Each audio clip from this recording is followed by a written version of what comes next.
नमस्ते. भान स्वभान या आपल्या पॉडकास्टमध्ये आपल्या सर्वांचे स्वागत आहे. मी डॉक्टर चारुशिला बिराजदार. आणि मी आर्किटेक्ट शुभदा सहस्रबुद्धे.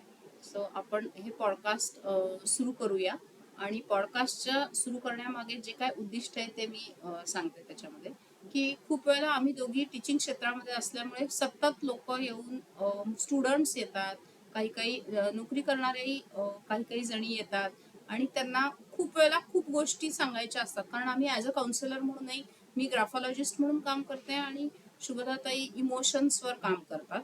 सो त्या निमित्ताने ना खूप समाजामधल्या महिला मुलं हे येत असतात आणि आम्हाला काय वाटतं, आम्हाला काय इमोशन्स आहेत, तर असं बोलायला कुठे ठिकाणच त्यांना सापडत नाही. आणि कसं होतं की काउन्सिलर कडे गेलं की त्याला एक वेगळ्या प्रकारचं त्यांना खूप वेळा असं लक्षात येतं की नाही, आम्हाला घरगुती टाईपच तुम्ही थोडीशी मदत करा, खूप टेक्निकॅलिटी मध्ये आम्हाला जायचं नाही. तर मग अशा वेळी आम्हाला वाटलं की आपण थोडीशी चर्चा करू, ह्याच्यावर काही डिस्कस करू आणि इमोशन्स फिलिंग्स हा नेमका काय आहे आणि आपल्या प्रॅक्टिकल लाईफ मध्ये आपण हे कसं वापरू शकतो. कारण प्रत्येक वेळेला काय काउन्सिलरकडे कोणी सायकोलॉजी काउन्सिलरकडे जाऊन मदत घेत नाही. म्हणजे खूप वेळेला मला दिसतात अडचणी पण नाही लोक लगेच जात. हो, थोडं दडपण येतं त्यांना. अच्छा. की तिथे गेल्यावर आपल्याला कुठली तरी औषधं, कुठल्या तरी टेस्ट सांगतील आणि आपण इतके आहोत का, म्हणजे नॉन कॉमन असे काही आपण आहोत का? आपण तर सगळ्या जणांच्या सारखेच आहोत. मग प्रश्न तर येणारच, पण आपल्याला तरी असं कोणीतरी ट्रस्ट वर्दी असं सापडत नाही आणि विचार कुठनं सुरू करावा, कुठपर्यंत न्यावा हेही कळत नाही. अच्छा. कारण माझ्या ग्राफॉलॉजीच्या प्रॅक्टिसमध्ये आमचं ग्राफॉलॉजी हे बरंच सायकोलॉजीशी निगडीत आहे आणि त्याच्यामध्ये मला दिसत असतं की अरे ह्याचं सगळ्या फिलिंग्स इमोशन्स अशा दाबल्या गेल्या आहेत. एखाद्या घट्ट बाटलीत दाबतो आणि मग त्याचा फटकन भडका उडतो ते बुच उघडलं की. तर तशा खूप साठल्या आहेत इमोशनल, बॉटल्ड अप इमोशन्स आम्ही त्याला म्हणतो. तर मग त्याला कुठेतरी वाट करून द्यायला आणि मी कित्येक माझ्या क्लायंटला सुचवलं की अरे तुम्ही काउन्सिलरची मदत घ्या, पण त्यांची नाहीये बरं का. म्हणजे गेल्या 10 वर्षाच्या माझ्या प्रॅक्टिसमध्ये लोकांची नाहीये तयारी की काउन्सिलरकडे जाऊन पैसे देऊन करायची किंवा काय, मला माहित नाही त्याच्या मागे ब्लॉक काय आहे, पण दे आर नॉट रेडी. तर मग आपण भान स्वभान म्हणजे निदान थोडीशी तोंड ओळख आपण इमोशन्सची करून देऊ शकतो का? किंवा भान म्हणजे अवेअरनेस थोडक्यात इंग्लिशमध्ये, आणि स्वभान म्हणजे माझ्याबद्दलचा मला अवेअरनेस. सो असं आपण जर या आपल्या पॉडकास्ट मधून लोकांना देऊ शकलो तर मला असं वाटतं की आपला पर्पज सर्व होईल, नाही का? तुला काय वाटतं? मलाही तेच वाटतं. आपण थोडीशी उदाहरणं घेऊया आणि त्यातनं हळूहळू उलगडत जाईल. म्हणजे वाटणे आणि त्याच्या मागे असलेली भावना किंवा इमोशन. तर खूप वेळा आपल्याला इमोशन नाही ओळखतात की ओके हे प्रेम आहे, ओके ह्याच्या मागे रिझेंटमेंट आहे, किंवा ह्याच्या मागे काही दुःख आहे, हर्ट आहे, वेदना आहे, किंवा त्याच्या मागे तिरस्कार आहे, अपेक्षा आहे, भीती आहे, किंवा अजून काय असू शकतं, द्वेष आहे, जेलसी. जेलसी आपण म्हणतो हो ही जेलसी, पण नक्की काय जेलसी म्हणजे त्यावेळेला काय वाटतं? समजा माझ्या डोक्यात जेलसीची भावना असली तर मला काय इथे वाटतं, माझ्या डोक्यात प्रेमाची भावना असली तर नक्की मला काय वाटतं. तर हा मला असं वाटतं फरक आपण शुभदा त्यांची डिस्कस करून त्यांच्याकडून आपण एक्सपर्ट जास्त ओपिनियन ऐकणार आहोत त्यांचं. तेच आता तुझ्या प्रश्नाला उत्तर की भान म्हणजे मला आता काय फील झालं. म्हणजे आता उन्हाळा आहे आणि उन्हाळ्यामध्ये आईस्क्रीम मिळालं तर काय छानच वाटणार आहे, किंवा पंख्याच्या ऐवजी एसी मिळणं किंवा छाया मिळणं झाडाची, ह्या सगळ्या वाटण्यांमध्ये जातं. जे सगळे आपले पंचेंद्रिय आहेत त्याच्यामध्ये वाटणं आहे. पण आपल्याला जुन्या कुठल्या तरी इमोशन्स, ज्या मगाशी तू म्हणलीस तशा बॉटल्ड अप आहेत, तर त्या बॉटल्ड अप इमोशन्सशी रिलेटेड आपल्या भावना जातात मागे. ते स्वभान म्हणजे आता ते हॅबिटशी रिलेटेड येतं. आता लहानपणापासून कुठले तरी बघितलेलं आहे की याला म्हणायचं स्वच्छ, याला म्हणायचं अस्वच्छ, किंवा याला म्हणायचा राग. तर ह्या सगळ्या गोष्टी मध्ये माणूस थोडासा अवेअर असतो पण थोडासा अनअवेअर पण असतो. आणि बघ, बोलायच्या आधी कृती होऊन जेव्हा जाते तेव्हा त्याला स्वभान म्हणजे भान नव्हतं म्हणून ते झालं. आणि आपण काय बघतोय आता बोलणं सगळं भान स्वभान, त्याच्यामध्ये अवेअरनेस झाला तर आपल्याकडनं चुकीच्या कृती, चुकीचे शब्द, कुणाला जास्ती त्रास न देणाऱ्या गोष्टी होतील. प्रतिक्रिया पटकन जाणार नाही थोडक्यात. म्हणजे एक उदाहरण द्यायचं झालं तर माझ्याकडे आता हँडरायटिंग हस्ताक्षराचे नमुने येतात. तर जर म्हणजे एखाद्या बॉटल्ड अप इमोशन्सचं उदाहरण द्यायचं झालं तर हस्ताक्षरामध्ये जर हस्ताक्षर खूप डावीकडे कललेलं असलं, म्हणजे त्याला आम्ही आमच्या ग्राफॉलॉजीच्या भाषेमध्ये एफ स्लॅन्ट म्हणतो, तर ते खूप डावीकडे कललं असलं तर डेफिनेटली त्या माणसाच्या इमोशन्स बाहेर पडलेले नाहीये, त्यांचा निचरा झालेला नाही, डिस्चार्ज झालेला नाहीये कुठे, आणि मग तो खूप वेळेला त्या इमोशन्स अशा दाबून ठेवतो आणि मग एकदम अचानक कधीतरी भडका उडतो. म्हणजे आम्ही उदाहरण देतो की ट्रॅफिक मध्ये तो माणूस जर उभा असला आणि असा एफ स्लॅन्ट वाला ज्याचं हँडरायटिंग डावीकडे कललंय आणि अचानक काहीतरी थोडासा कोणाचा धक्का लागला तर डायरेक्ट तो उतरून मारामारीच करायला लागतो डेफिनेटली. सो हे का घडतं तर कृती आपल्याला दिसते मारामारीची, पण त्याच्यामागे इमोशन्स तू कितीतरी सांगू गोष्टी, शकशील की कितीतरी गोष्टी जशा नॉर्मल. आता हे एक भडक उदाहरण होतं, पण एक आपण जरा लाईट उदाहरण बघूया. की चालवतीये गाडी आणि समोरनं उलट्या बाजूने कोणीतरी येत आहे किंवा असं कट मारून जात आहे, म्हणजे डिसिप्लिन तर नाहीच फॉलो करत आहे. मग अशा वेळेला काय होतं, मनात पहिल्यांदा एखादा अपशब्द येतो, म्हणजे तो अपशब्द त्यांना तर ऐकूच जात नाहीये, पण तरी आला कशाला, म्हणजे काही कारण होतं का, तर ते कारण नव्हतंच, ते लहानपणापासूनची सवय होती.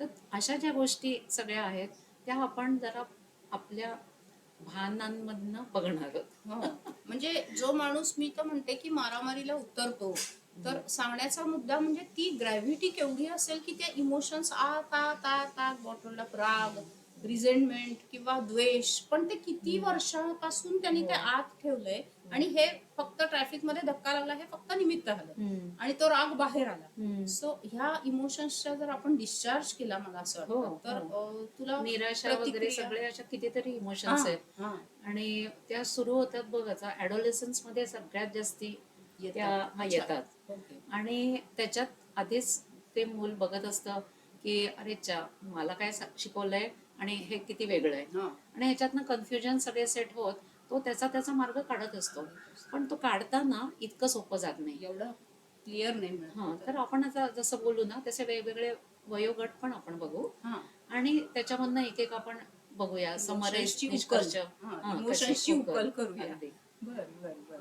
तुला काय आठवत? तर मला एक म्हणजे इमोशन्सच्या बाबतीतच एक साधू होते आणि ध्यान धारणा करण्यासाठी ते ठरवतात की आपण नदी किनारी जाऊन बसू शांतपणे, आणि खूप वर्षांची त्यांची असते ध्यान धारणा तपस्या. तर मग ते जेव्हा नदी किनारी मेडिटेशनला बसतात, ध्यानाला बसतात, तर मग थोड्या वेळाने एक चिमणी येते आणि त्यांच्या डोक्यावर बसते आणि मग त्यांना खूप राग येतो, शी माझं ध्यान डिस्टर्ब झालं, आणि मग ते असा फटकन हात मारतात.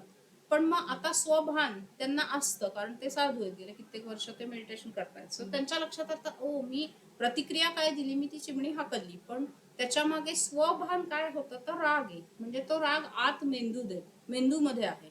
सो एक एक एक एक स्टेप्स जर आपण असं प्रतिक्रियांच्या पाहत गेलो तर आत कितीतरी राग आपल्या असणार आहेत मेंदूमध्ये, निराशा असणार आहे. आता बघ ना, रागाने त्यांनी मारलं आणि नंतर त्यांना लक्षात आलं, अवेअरनेस आला, म्हणजे स्वभान आलं, म्हणजे गिल्ट फील आलं की पुढच्या वेळेला मला असं नाही करता कामा, कारण ते शेवटी साधू आहेत, त्यांना कोणालाच हर्ट नाहीये करायचं. मग आता ते पुढच्या वेळेला विचार करणार की मी 1 ते 10 असं जर मी मोजलं आणि मी जर त्या भानामध्ये राहिलो, प्रॅक्टिकल रियालिटीमध्ये, तर माझ्या हातनं असं नाही होणार सगळं. तर आपण अशाच म्हणजे राग दाबायचा नाहीये, दाबायचा नाहीये. अच्छा, राग हा कुठेतरी एक म्हणूया सेफ कोपरा असतो तिथे, किंवा असे आमच्यासारखे आपल्यासारखे जे आहे तर तर त्यांच्याशी ते काढला की नक्की कमी होतो आणि नक्की पुढच्या वेळेला असं नाही घडत नाही. अच्छा, अजून एखादा आपल्याला वाटणं? अगं मला आठवतंय ना की आमच्याच एक ओळखीचे आणि ते एका छोट्या गावातले प्राथमिक शिक्षक, आणि त्यांचा मुलगा छान शिकला बिकला, अमेरिकेला गेला, आणि त्यांनी बाबांना कळवलं त्यांच्या की मी आता माझ्या मित्रांसोबत येतोय, आपलं गाव त्यांना दाखवणार आहे वगैरे. तर अर्थातच ते शिक्षक एकदम आनंदी आणि उत्साही, आणि बायकोला पण सांगितलं की आपण ह्या सगळ्या गोष्टी करूया, या त्यांना तिकडे मिळत नाहीत खायला, आणि मग ते गेले एअरपोर्टला घ्यायला, आणि मी पण नेमकी त्या दिवशी तिथेच होते. तर मीही त्यांच्या बरोबर म्हटलं की चला ना आपण मग त्यांना गाडीतनं घेऊन येऊ आणि मी सोडीन इथे, आणि मला आवडेल तुमच्या मुलाचं आणि तुमचे सगळे डायलॉग्स आणि कशी मजा येते हे सगळं बघायला. सो गेलो आम्ही तिथे आणि जेव्हा प्लेन उतरलं, हे सगळे चालत आले 4 जण. त्याच्यात एकदा त्याची वेशभूषा आणि इंग्लिश ऐकल्यावर ते शिक्षक एकदम जरा अवाक झाले कोशात गेले का? कोशात असे? गेले. आणि मग नंतर त्यांना असं वाटायला लागलं की अरे च्या, मी तर काय पायजमा, शर्ट, गांधी टोपी ही वर्षानुवर्ष माझी जी वेशभूषा आहे त्यात आलोय, आणि आता मी त्यांना सामोरं कसं जाऊ. मग त्यांनी मला सांगितलं तू पुढे हो आणि मी आलोच. आणि त्या गडबडीत सगळ्या मी सुद्धा पुढे झाले. हॅलो, किती छान, किती वर्षांनी भेटतोय वगैरे सुरू झालं सगळं. आणि तेवढ्यात मागे वळून बघितलं तर ते नव्हतेच. मग अर्थात आम्ही सगळं 2 मिनिटांनी त्यांचं सगळं लगेज हे ते घेऊन गाडीत बसून घरी गेलो. 5 मिनिटांनी हे मित्र शिक्षक आले घरी. आणि मग अर्थात पाया पडणं वगैरे सगळं सुरू झालं. तोपर्यंत आई काहीतरी घेऊन आली होती, हा, ओवाळायला. आणि जरासं ते सेटल होत होते. ते झाल्यावर सगळं खाणं पिणं झाल्यावर निघताना मी शिक्षक मित्राला म्हटलं ठीक आहे, मी आता निघते, तुम्ही छान सगळं दाखवा त्यांना आणि एन्जॉय करा. तर ते काय म्हणाले शिक्षक की मी ना सांगतो हळूच की थोडा एम्बॅरेसच झालो. एम्बॅरेस झालो कारण तो एका तऱ्हेच्या बॅकग्राऊंड मधनं आला आणि मी माझ्या बॅकग्राऊंड मध्ये होतो. तर मला असं वाटलं पहिल्यांदा एकदम नको, म्हणून मी एकदम घरी आलो. पण जरा तुमच्या नंतर पोचलो. तर आता मला काय निदर्शनास आलं की ह्या वडिलांना प्रेम आहे का? आहे. पण मुलासमोर जाताना थोडी हिचकिचाई झाली त्यांना की मी एकदम कसं जाऊ. म्हणजे तो मला काय म्हणेल, तो मला जजमेंटल. हो, कारण बघ ना, वेस्टर्न वर्ल्ड साधारण वेशभूषेकडे जास्ती वेगळ्या दृष्टीने बघतं. मग ह्या विजडम होतं का? नक्की होतं. पण थोडंसं एक एम्बॅरेसमेंट म्हणजे थोडं लाजल्यासारखं, ओशाळल्यासारखं असं जरा झालं. मग ह्याच्यामध्ये काही चुकलं का? तर नाही. मुलाला आणि त्यांना नंतर छान वाटलं का? हो. म्हणजे योग्य ऍक्शन घेणं ही महत्वाची. म्हणजे ते बोलून दाखवलं का मुलाला त्यांनी? ते नंतर सांगणारच होते. म्हणजे मी निघताना माझ्याशी हळूच बोलले आणि नंतर म्हणाले आता मी ह्यांना सगळ्यांना सांगतो की आमचं कसं आहे सगळं. ऑकवर्ड. आणि हा पण तसाच होता, पण आता कसं हो ना, म्हणजे कुठला तरी एक बॅलन्स शोधायला लागतो. हा, पण मला असं वाटतं त्या फिलिंग्स नीट पद्धतीने जर एक्सप्रेस केल्या, बोलून दाखवल्या, तर ती दरी कमी होऊ शकते. कारण आता मुलाला वाटेल की असे काय बाबा वेड्यासारखे करतात, आले काय, मध्येच गेले काय. त्यांना वाटेल की मी याला हे कसं सांगू, तो परत मला जजमेंटल, क्रिटिकल, काही माझ्यावर टीका टिप्पणी करेल का, असंही. सो त्याच्यापेक्षा ते बोललं आणि ब्रेकिंग द आईस केला. हो, तर मला असं ते फार आवश्यक आहे. मिसअंडरस्टँडिंग आणि आजच्या युगात जे सगळं फास्ट स्पीड मध्ये ऍक्शन्स होतात आणि हे सगळे अप्लायन्सेस सगळे आहेत ज्याच्यामध्ये सगळे सारखे गर्क असतात, तर त्याच्यात मिसअंडरस्टँडिंग होऊच शकतं. ते टाळायला नक्कीच कम्युनिकेट करायला पाहिजे. म्हणजे डोक्यात आपल्या वेगळं असतं, म्हणजे ती भावना, इमोशन असते आणि कृती काहीतरी वेगळी घडते असंही असतं. तर मग ती इमोशन्स अशी आपल्याला काही दिसत नाही ना, हा राग आहे, ही जेलसी आहे, तर मग म्हणून तर ते अवघड आहे. त्या कुठे आत असतात. हा, तर आपल्याला ऑब्झर्वेशन स्किल्स आपल्या वाढवायचे आहेत की आपल्याला वाचता यायला पाहिजे समोरचा आपल्या बरोबर जो बोलतोय तो. आणि तेव्हा आपलं दाखवण्यापेक्षा एकत्र आपण असण्यात त्याचा डिसरिस्पेक्ट नाही ना होते, अपमान नाही ना होते, हे बघून एकत्र पाहिजे.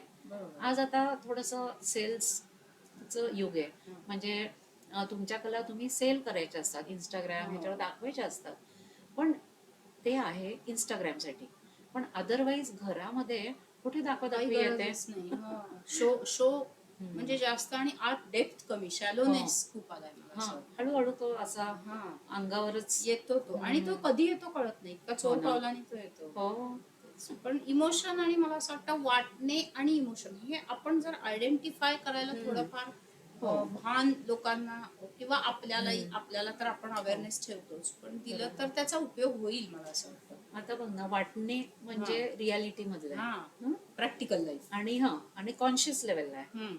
आणि जे इमोशन आहे आणि आपल्या हातनं चुकून माकून जे होतं, आपला इमोशन दिसवून देतो आपण, आपोआप इतका भडक असतो की तो लोकांनाही थोडस पाठीमागे जायला लावतो. तर ते emotion related with subconscious mind. Okay. आता ते सबकॉन्शियस माइंडशी रिलेटेड जे आहे ते आपल्याला आता हळूहळू कॉन्शियसली बघायला हवं. आणायला लागणार आहे. हो. म्हणजे जे पडद्यामागे ते समोर हो. पिक्चर मध्ये हो. आणायला लागणार लागणार आहे. आहे. हा, बरोबर आहे. तर म्हणजे जग असं चाललंय ना हो, पुढे पुढे. पण आज म्हणजे झाकायची गरज आहे. ट्रान्सफॉर्मेशन ज्याला आपण म्हणतो हम्म. ते सुरुवात स्वतःपासून होते. तर हो. आपण आतच बघायला पाहिजे. हो. आता खूप असं पण जग बघतंय म्हणजे स्वतःकडे हा, की मी सेल्फी हम्म, म्हणजे मी दाखवी हा, हा. आणि मी आहे काय आणि दाखवतेय काय हो ना. ह्याच्यामध्ये फरक नकोय. तफावत आहे. exactly. तफावत आहे. हा, हा. तर ती तफावत घालवण्याकरता आपल्याला तो दुसरा कोपरा हा. हे बाहेर काढायला पाहिजे. मदत होणार आहे. हो. बरोबर आहे. एक उदाहरण म्हणजे आता हम्म. सध्या जे चालू आहे वारं, निवडणुकांचं वारं, हो. किंवा म्हणजे उगीच आपण आपली मतं, एखादी पार्टी अशी, एखादी पार्टी तशी, एखादी व्यक्ती अशी, एखादी व्यक्ती तशी, तर मला असं वाटतं आपण ह्याच्यात एनर्जी घालवतोय का? म्हणजे आम्ही एक मध्ये कोर्स केला होता आणि त्या कोर्समध्ये एका गुरुजींनी सांगितलं होतं आम्हाला की पहिल्यांदा त्यांनी सांगितलं की रावण म्हटल्यावर तुमच्या डोळ्यासमोर काय येतं, लिहा. मग सगळ्यांनी राग वगैरे चीड व्यक्त केली की याने असं केलं तसं केलं, इगोइस्टिक होता, राग अहंकारी होता वगैरे. मग नंतर त्यांनी ते सगळ्या चिठ्ठ्या वाचल्या आणि ते म्हणाले की ओके, सगळं मान्य आहे, पण मग तुमच्या वैयक्तिक आयुष्यात रावणाने काय तुमचं नुकसान केलं? तर असं काही केलेलं नाही. सगळ्या आश्चर्य वाटलं सगळ्यांना की असं काही केलेलं नाही. तर मग त्यांनी असं सांगितलं की ही जी द्वेष आहे, हा रिझेंटमेंट आहे, ती कशाला डोक्यात वागवायची? म्हणजे तुमच्या डोक्यात रावण म्हटल्यावर काहीच नाही आलं पाहिजे. ते कधी 5,000 वर्षापूर्वी घडून गेले. चीड अन्यायाविरुद्ध जरूर असावी. म्हणजे आपल्यावर जर अन्याय झाला किंवा, तर ते नक्की मला असं वाटतं आपण एक्सप्रेस करावी. पण उगीच एखाद्या व्यक्तीविषयी खूप टोकाची इमोशन्स असणं शरीराला घातक असेल, नाही का? आता बघ ना, म्हणजे रावण वाईटच हा, अशा टाईपचा तो येतोय ना हा, तिथे. हा. तर त्याच्यापेक्षा तेच 5 ते 10,000 वर्षापूर्वीच आता गेलेलं. त्याचे पण हा. हिस्टॉरिकल हे मिळालेले, एव्हिडन्सेस मिळायला लागलेले. हा. तर ते जुनं आहे, ते तेव्हा झालं. आपण आज का चिडतोय, हा. आज का एकामेकांपासून दूर जातोय? हा. कारण मी म्हणणार काहीतरी, तू म्हणणार एक पार्टी, मी म्हणणार दुसरी पार्टी, हा. पण त्या पार्ट्या त्यांच्या जागी आहेत. हा. आपण एवढूसे आपलं कर्तव्य करणार आहोत, हा. पण ते न हालता. बरोबर. हा. म्हणजे कोणाची बाजू घ्यायची किंवा असं काही नाही त्याच्यामध्ये, किंवा रावण चांगला राम वाईट, हा प्रश्नच नाहीये इथे. तर आपण किती चिडायचं आणि स्वतःवर त्याचा किती परिणाम करून घ्यायचा, मला असं वाटतं की कारण ह्याचा मला शरीरावरही मला ब्लड प्रेशर, डायबिटीस सगळं इमोशन्सच्या. अच्छा, म्हणजे चीड, रिझेंटमेंट असेल तर त्यांनी म्हणजे कॅन्सर सारखे डिसीजेस होऊ शकतात. म्हणजे अवघड. तिकडे आता कसं प्रस्थापित झालंय की आपले विचार आणि आपलं शरीर ह्याच्यामध्ये जे लिंक्स आहेत सगळे, ते एकामेकांना पूरक निगडीत किंवा हार्मफुल असं सगळं आहे. तर तसं असताना आहे ना, आपल्या जर भावना जरा शांत आणि बॅलन्स राहिल्या तर आपल्याला काही रोगांपासून वाचवता येईल स्वतःला. निरोगी जीवन जरा जास्त आनंदात जगता येईल, जे आहे त्याच्यात ऍक्सेप्ट करून, असं वाटतं. सो इथे आपण या पॉडकास्ट मध्ये आपण थांबूया, मला असं वाटतं. आणि आय होप की सगळ्यांना हा पॉडकास्ट आवडेल.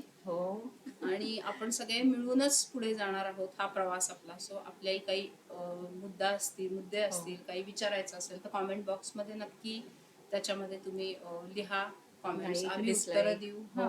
आणि सबस्क्राईब करा, लाईक करा आमचं चॅनल.